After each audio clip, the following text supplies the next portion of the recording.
Hello and welcome back to my channel.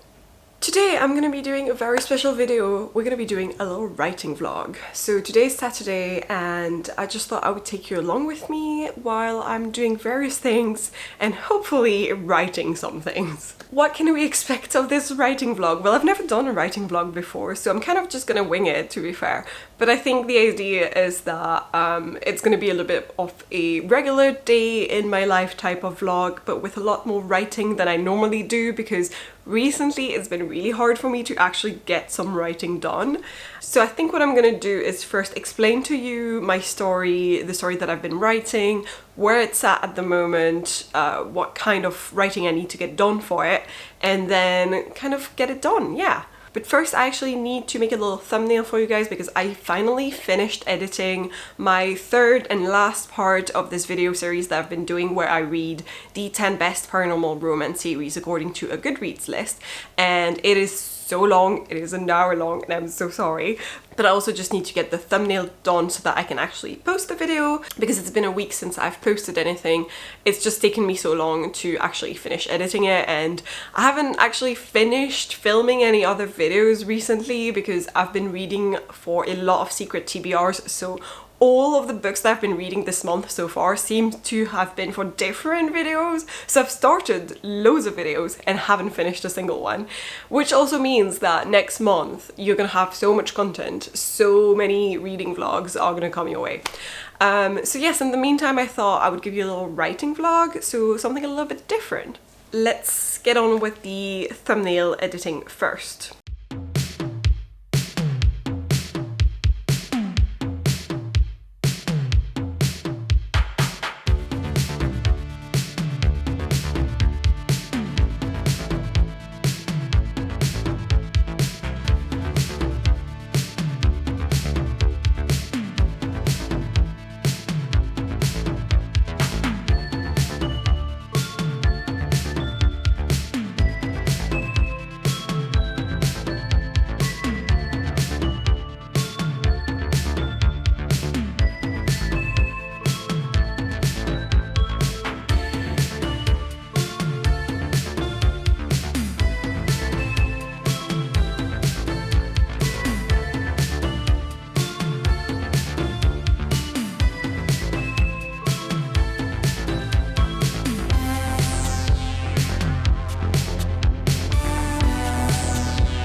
So I think the best way for me to introduce you to my story is by starting from the beginning.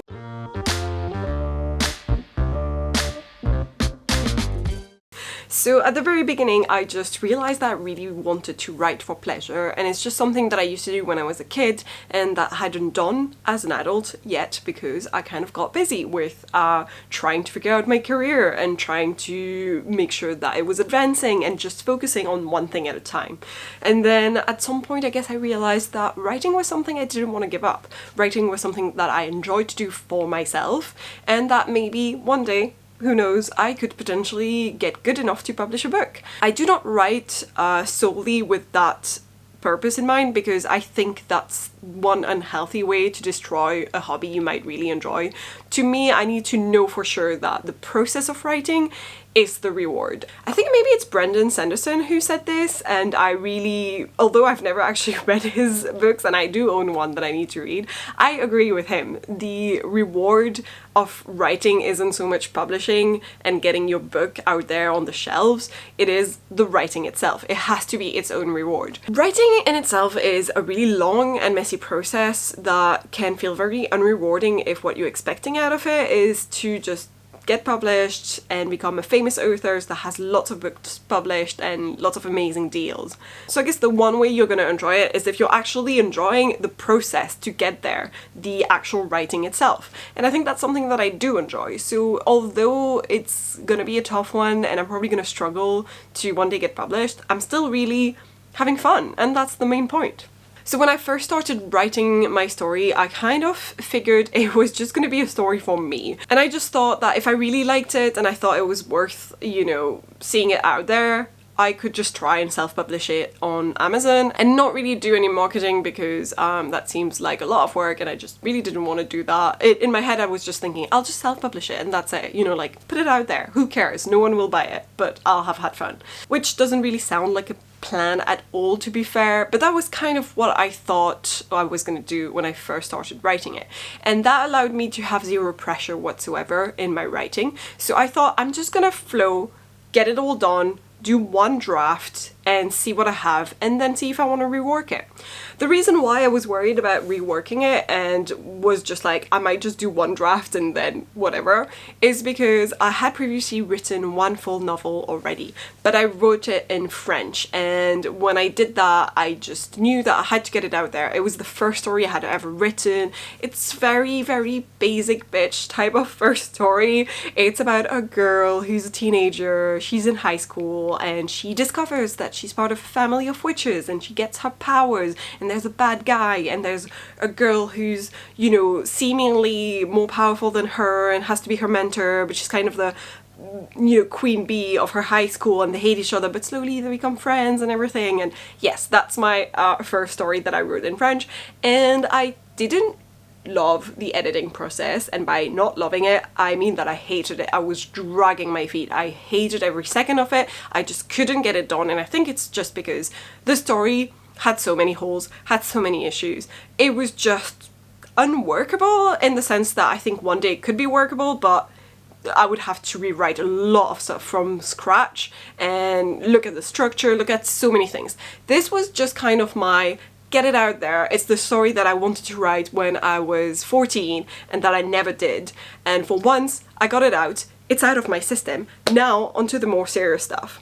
I also realized then that I didn't enjoy writing in French that much and that I actually wanted to write something in English. And English isn't my first language, so it was a little bit of a struggle at first and something that I was really scared of.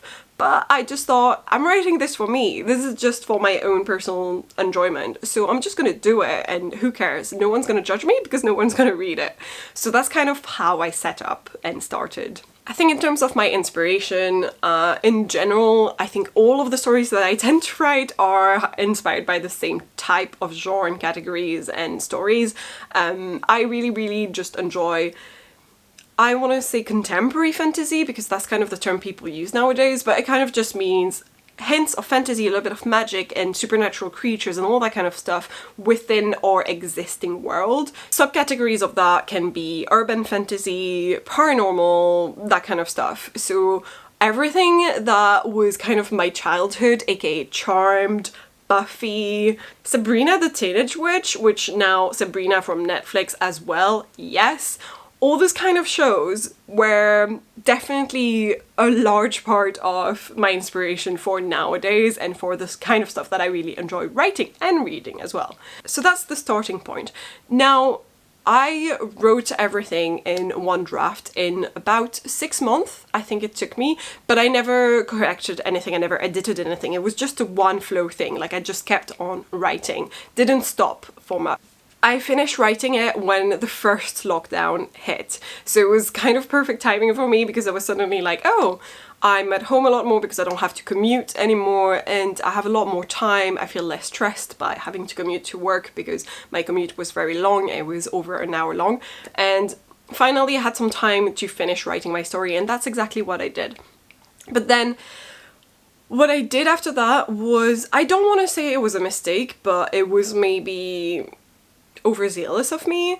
I immediately jumped into the editing process. I was just so happy to go straight into it because I had so many ideas about how I could make it better, especially since I had finished the story on what felt like a high, and it felt like my writing had evolved alongside with writing my story because it's the very first one that I wrote in English completely. So by the end of it, I felt like my writing was so much better than when I first started. So I really wanted to go back to those first chapters and rewrite them and make them better and kind of use the new skills that I had acquired along the way. So that's kind of what I did. I did a first edit process almost straight after. I maybe waited 1 or 2 weeks and then jumped into it. A lot of people recommend not to do that. They recommend to wait a long time, sometimes 6 months, maybe more, maybe less, you know, kind of see where you're at.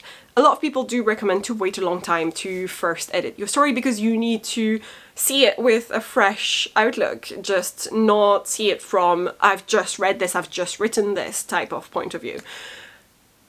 I would say that I agree with them and disagree. I think my first edit was actually necessary and I'm really glad that I did it, but immediately after that I thought that's it, it's ready, I'm good to go, and tried to go through agents process and try and get an offer and all that, which was the mistake part.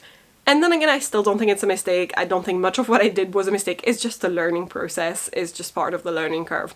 Although it wasn't going to lead to anything, and I kind of know this now, very much so, it was a good idea, I think, for me to do a first edit, and now I feel ready to do a second edit. But it has been something like 6 months since the last time that I read my story and touched it, so now I've had that waiting time, and maybe it wasn't on purpose because it's just that I've been too lazy and too busy to write, but I did get that waiting time, and I think that's also necessary and also a good idea. At least for me, to each their own, but also to each story their own. Each story is probably going to be different. I keep saying story and you know I mean novel, but yes. Anyway, so after I finished editing for the first time, I went through this process of trying to find an agent, and I think I actually learned so much about how I should be doing that in the future that I don't regret going through this. I also went through a little bit of pitch madness, I think it's called, which is hashtag pitmad, which is a thing on Twitter where you reduce your story down to however many characters you're allowed max in Twitter, and that's how you pitch it. And agents are basically roaming the tweets during the day. You're allowed a certain maximum number of tweets, and if some agent actually likes your story, then they're likely to just leave a heart or something like that, or retweet it, I can't remember, and that's an indication that you should contact them and send them like your first chapter, your first draft, or whatever they require. I didn't get any requests, not gonna lie, but it was so much fun. It was very educational. I really learned a lot, and mostly I feel so much better about how I can sell my story and pitch it in just 1 or 2 sentences. So that's exactly what I'm gonna do next to introduce to you what my story actually talks about.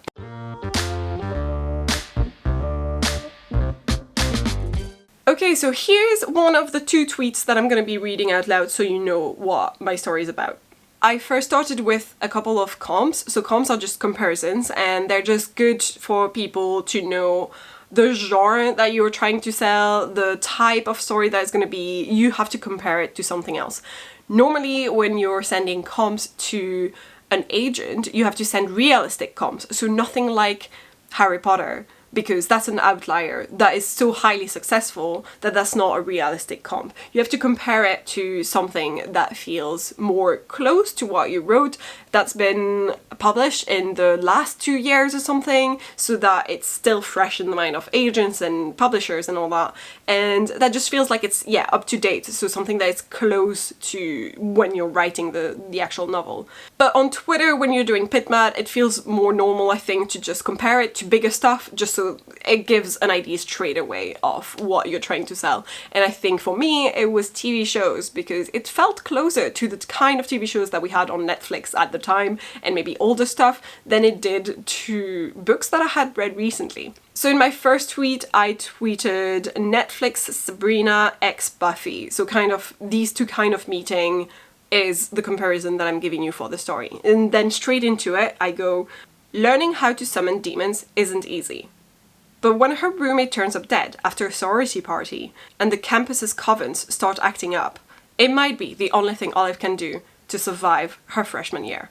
Then the second tweet that I have more, but these are the main 2 that I remember and that I tweeted at the time and that feel closer to the story.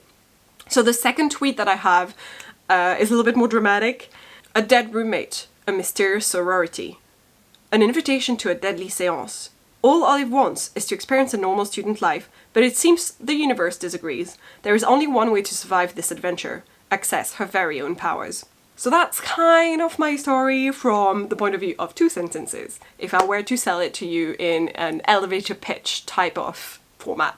what is actually my novel about? Basically, we're following the adventures of this girl called Olive, and she has just come back from a very long and tiresome summer in London where she was at the bedside of her dying grandfather that she had just met then. She didn't know him from beforehand. Her grandfather on his deathbed gives her a key and he tells her to not talk about it to her mom. Olive then joins her best friend where they both decided to start in the same university for their freshman year. So Olive joins her best friend on campus and they start the beginning of their freshman year. Then they decide to go to a sorority party because her best friend really wants to become part of this sorority. So Olive goes with her new roommate to this party and joins her best friend there, and they have a fun night until the morning after, when Olive wakes up and finds her roommate dead in her bed. And it's a locked room mystery as well because everything seems to be closed and Olive is the only other person in the bedroom.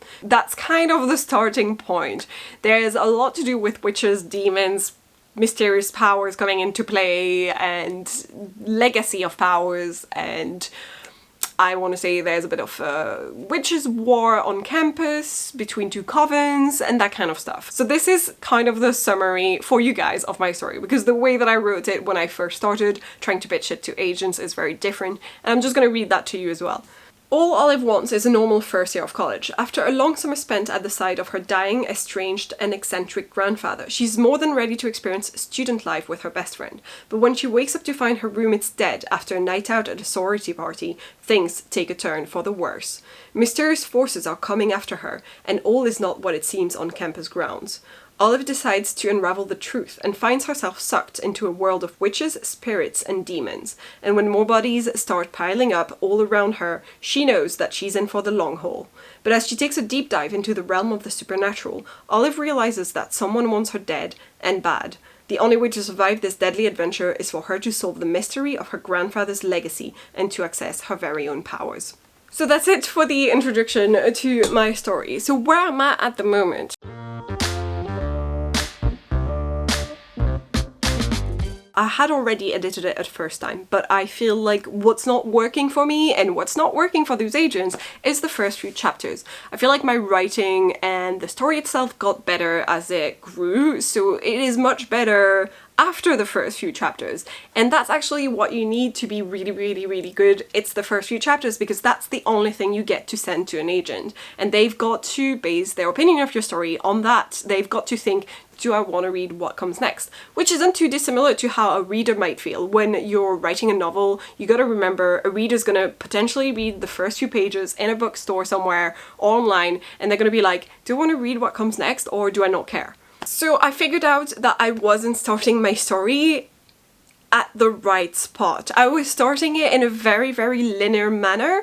I was just starting it from the moment Olive arrives in her dorm room for the very first time, meets her roommate and all that, and it just feels like maybe it's too slow. It's not really giving you any vibes of what comes next, what happens next. It's just a little bit too tranquil and linear.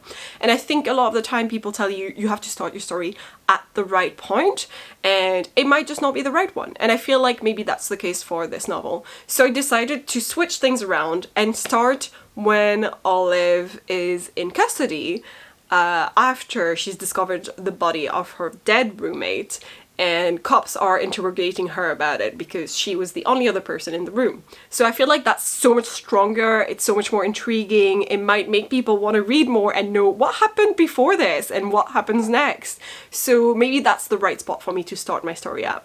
So I'm probably gonna be getting ready now because I'm gonna go to Hyde Park for a walk later. I need to eat something, do my hair because I really wanted to because I feel fancy today, and potentially write some lines later. So I guess I will see you guys a little bit later.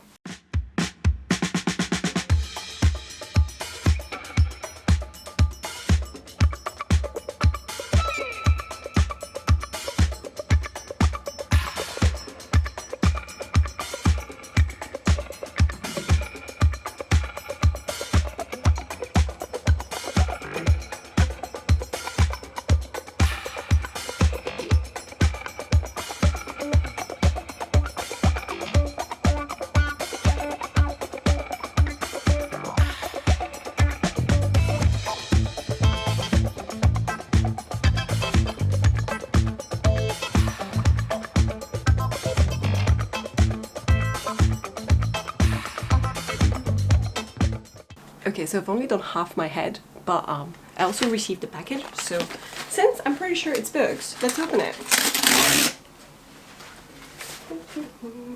Yes! Okay. Delicately. 1 and 2. So, this is The Power, which is a beautiful hardback. It's absolutely gorgeous. And, oh, this is Beartown by Frederick Backman, which I read Anxious People earlier. And it's very pretty, but it does have a couple of stains on the front from being transported, so I'll have a look if I can fix that.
Hello again, it is now Saturday evening. I've had a really full day and I'm feeling pretty tired. Earlier when it was still really nice outside, I went on the balcony and I wrote for a little bit and I managed to get down around 500 words, which is so very little. It's absolutely nothing. But also I haven't written anything for the last 6 months, so it feels really good and it just feels nice to get back into it and feel like what I was writing felt right and well written and not complete crap. So it just felt nice to get back into it and not worry so much and just feel like, yeah, I can do this. I did this for 6 months and it was okay, and now I can do this again. But as someone who wants to one day be able to get a book published, even if it's going to be self-publishing, if I never manage to get this through a deal, I actually do try and improve myself all the time. And I think that's like a really important part of the craft. I feel like a lot of self-titled writers and actual authors do this a lot, which is just constantly trying to evolve and get better at it. My main way so far has been to use a couple of really good craft books.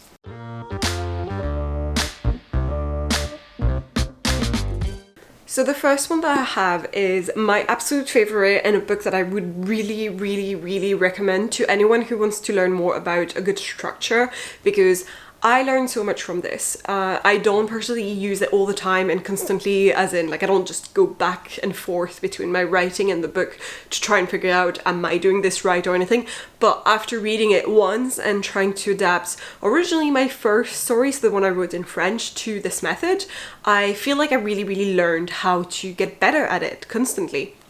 So the book in question is The Anatomy of a Story by John Truby.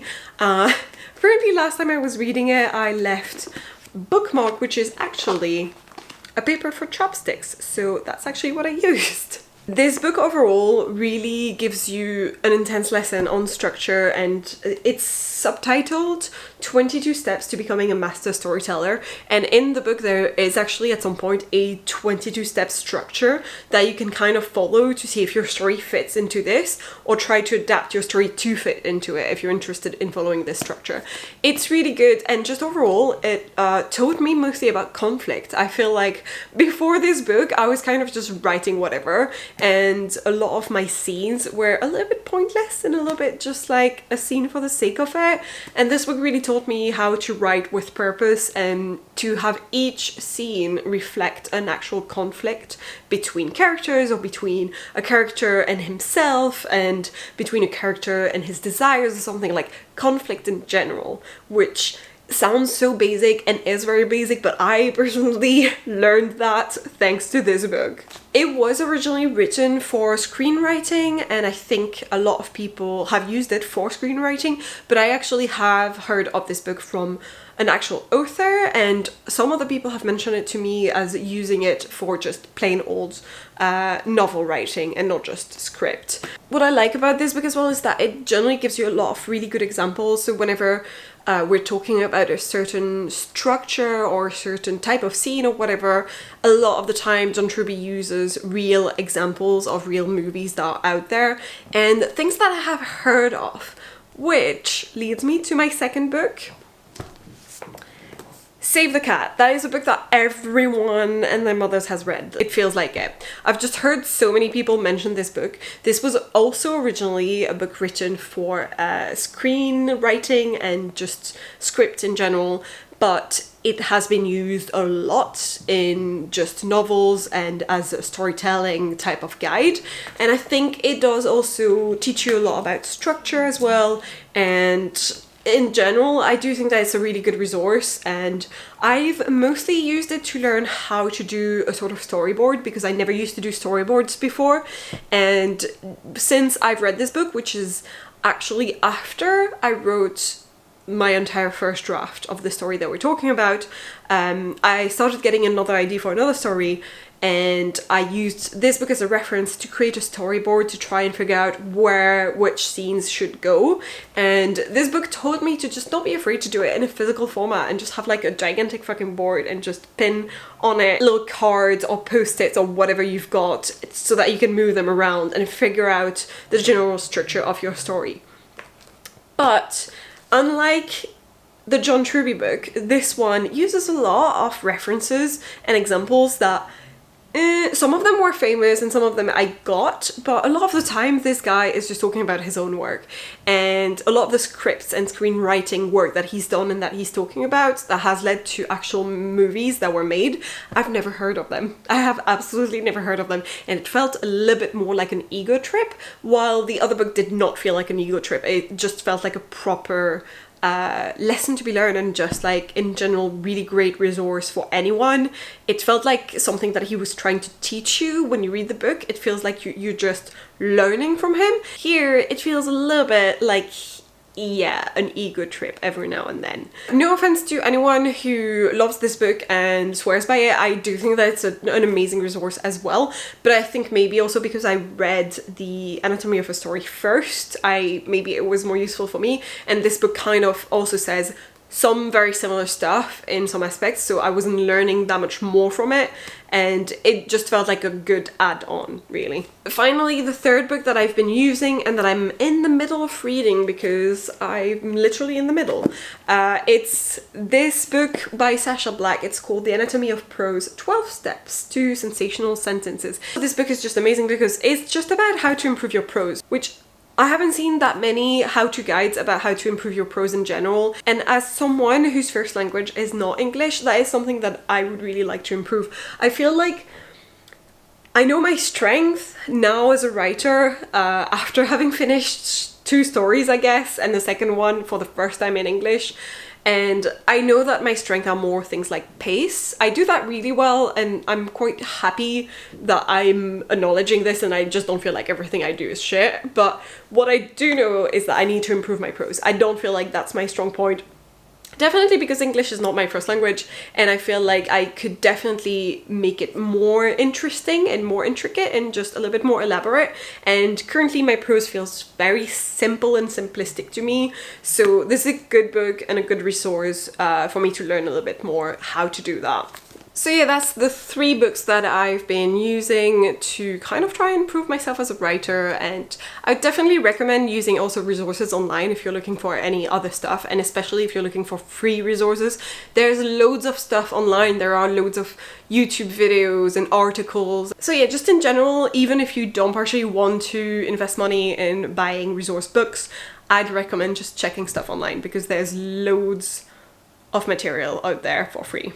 But then the second way that I've been trying to improve myself is much more recent. It's something that is probably also why I'm doing this writing vlog now, and I have finally managed to write a little bit today, and it's because I recently joined a writing group.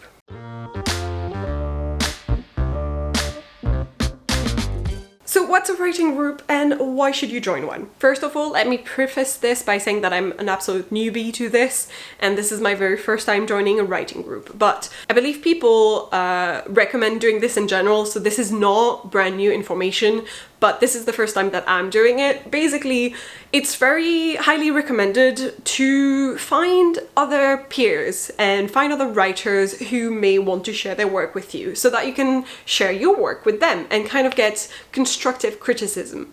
And that sounds very scary, and that's probably why I've never joined one before. That and the fact that I just didn't really know how and where to find one and how to feel, you know, integrated into one suddenly. So writing groups are just groups online of other people, or it doesn't have to be online. There are also groups of people in real life who do this, just people who meet up and gather to talk about writing, potentially do writing workshops. That is to say, share their work with the group, and then the group feeds back some constructive criticism, good advice, also what's working, what's really good, and what are the writer's strengths in that piece, but also what could use some work and how to improve this or that, etc. So that's kind of the point. There's also groups that do, including mine, writing sprints. So those are just basically you meet up online at some point and you decide we're going to be writing for the next 20 minutes on a timer, and then you might like chat for a little bit and then do another 20 minutes just writing in silence, and it kind of feels more supportive, and it's similarly to what I used to do when I would go to the gym. I would never ever be able to go on my own, but whenever a friend would go, I would be like, yes, I'm gonna come with you. I feel so much more motivated, and I feel like that's kind of the point of reading sprints and writing sprints, is just having other people there to do it with you. You feel more motivated, you want to do it more, you feel like others are doing it at the same time as you, and it's just more interesting and fun. So definitely recommend doing that kind of stuff. So when you join a writing group, what happens is often you just meet other people that are like you and are trying to improve their writing and get a story out there. And that's pretty much my goal, is just to be able to motivate myself to write more, get it done, but also get other people to read my work without feeling like I'm bothering anyone with it, which has been a little bit of an issue. I haven't been able to get proper beta readers, I guess, and people who can kind of overall give a full read and tell me what they think and just create some constructive criticism, feedback. Even if you ask your friends to do it, which I have one friend in particular that I really trust with my writing, and would jokingly call her my agent, but whenever I give her my stuff to read, I feel like it's really great if she likes the story and she can give me some proper feedback on the actual story itself as a reader, but she's not going to be able to give me constructive criticism on the actual writing and things that maybe would be able to elevate my story to the next level. So that's why I thought joining a writing group would be so much fun. And I met these guys on Bookstagram actually, just by being on there, and there's like a girl in particular who had a writing account, I guess, / Bookstagram, and she suggested recently doing a Discord group and just basically having anyone who wanted to join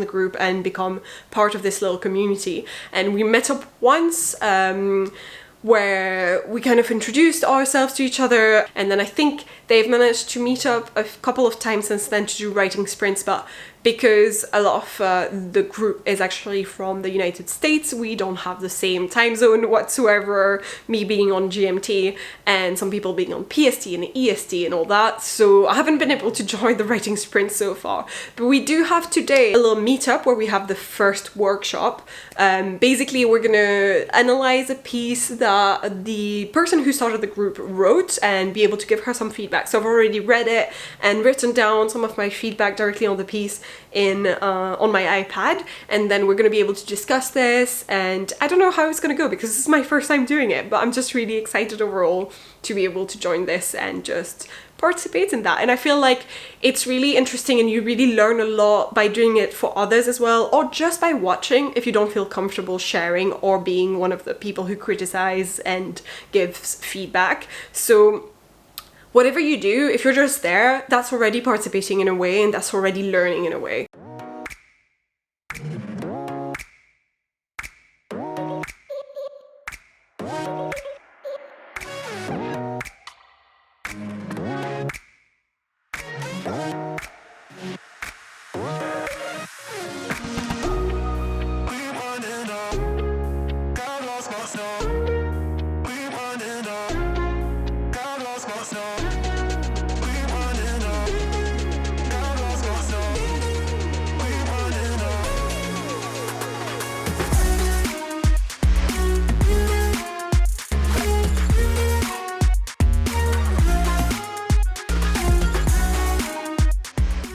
I hope that you enjoyed this type of content. If you did, because this is a little bit different from what I usually do, but if you like that kind of stuff and you want to see more of it and potentially another vlog for my writing, then do leave a comment down below, leave a like and all that kind of stuff, because I will then know to do more of this, and I'm really enjoying doing this, so I will definitely provide more content if it's in demand. I hope you liked this video. Please consider subscribing to my channel, ringing that bell, all that jazz, and I will see you guys next time.